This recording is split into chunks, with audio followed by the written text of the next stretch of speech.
Hi, and welcome to the Ask Dr. Angela podcast with everyone's favorite OBGYN, Dr. Angela Jones. Have you ever been too embarrassed or shy to ask your own doctor about your, girl parts? Well, you've come to the right place to get straight answers. Feel free to ask Dr. Angela anything women's health related.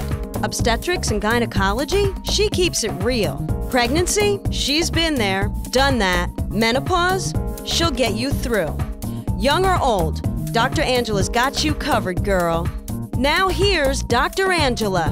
What's good, people? This is Dr. Angela, everyone's favorite OBGYN, and I would like to officially welcome you to episode 201 of the Ask Dr. Angela podcast. So, you all know that we are doing so many things over here at Team Ask Dr. Angela, everything ranging from the podcast to now the video shoots, and certainly we're all over social media. And so most of what we feature is coming from all over the place. It's from emails, it's from direct messaging, and it's from feedback that we're getting from you, whether it's feedback from something that you've heard on the podcast, feedback from something that you've read from the newsletters or the blog post, or feedback from the hilarious videos that we've recently been shooting. By the way, I'm really excited about the reception and how well those are doing because, people are watching. But anyway, we recently did a video shoot on, vaginas after menopause. And this whole thing came up because obviously I see a lot of women that are in menopause. And one of the more common questions or concerns that they raise is the following. Oh my gosh, Dr. Angela, sex is so painful. What's going on down there? And so you all know that I'm like really silly and goofy and really somewhat ridiculous, which is fine with me because it just is who I am. But it immediately made me think of Marvin Gaye's song. His song, he's like, what's going on? I love that song. It's just so heartfelt, so soulful. But what the heck is going on in menopausal vaginas? And so, of course, we're doing this video shoot, and I'm getting a ton of feedback from the Peanut Gallery, who's my videographer, Michael, and, of course, my friend, PR, social media guru, Carrie. And my wife is always in the background kind of chiming in. And she's like, Ange, you can't call it old vagina and young vagina. And so I'm like, well, how about classic vaginas and, nouveau vaginas? Or, my wife's like, you should call them more seasoned vaginas. And I'm like, well, seasoned vaginas? What? Who says that? But anyway, the point that we were all trying to make is that certainly there are major differences between vaginas that are in menopause and vaginas that are not in menopause. And so I just said, well, I'll just break it down and say young vagina, old vagina. I may ruffle a few feathers, but, when has that ever stopped me from doing anything else? So menopausal vaginas or, vaginas that are status post women who are no longer getting periods, because that's how we define menopause. Menopause is more than a year without a period. And so what we know about this is that those vaginas lack estrogen effect. The ovaries are no longer producing estrogen, so the entire architecture of the vagina changes. The vagina becomes pale, the tissue becomes thinner, it loses all of the folds, and hence it becomes less elastic or less able to accommodate whatever it is you're putting in your vagina.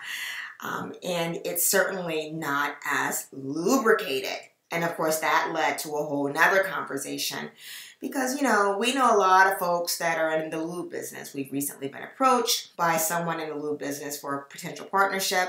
And one of my good friends is the CEO of a lube company. And I am just going to tell you that not all lubrications are created equally, but that's like a whole different podcast. So all of these changes going on in the menopausal vagina leads to, you guessed it, more painful sex because the vagina just isn't doing what the vagina used to do. And so, in the young vagina, it's vibrant, it's pink, it's moist, it's like a big accordion and it can accommodate and stretch and, all of these things. So what's going on is that menopausal vaginas are different than vaginas that have not yet experienced menopause. And so you have to tend to menopausal vaginas a little bit differently. You know, they say if you don't use it, you lose it. Well, that certainly can be true. So to all my menopausal ladies, you know, perhaps a little bit of estrogen, which is not the same thing as hormone replacement therapy, some increased lubrication of your choice, and things like coconut oil and olive oil, which, you know, we use for everything, ranging from skin to hair to you name it. It's also really good for vaginas.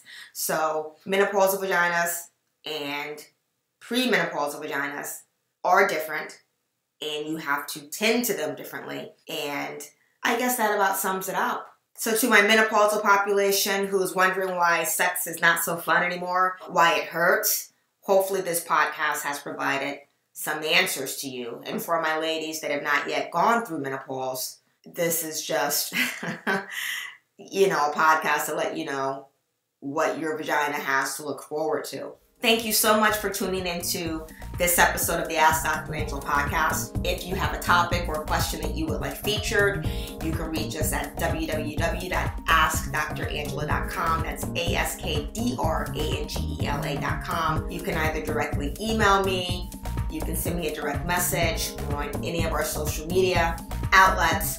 Be sure to also sign up for our weekly blog posts, as well as our podcast and YouTube channels. In closing, I would like to leave you with this quote from Albert Hubbard. Progress comes from the intelligent use of experience.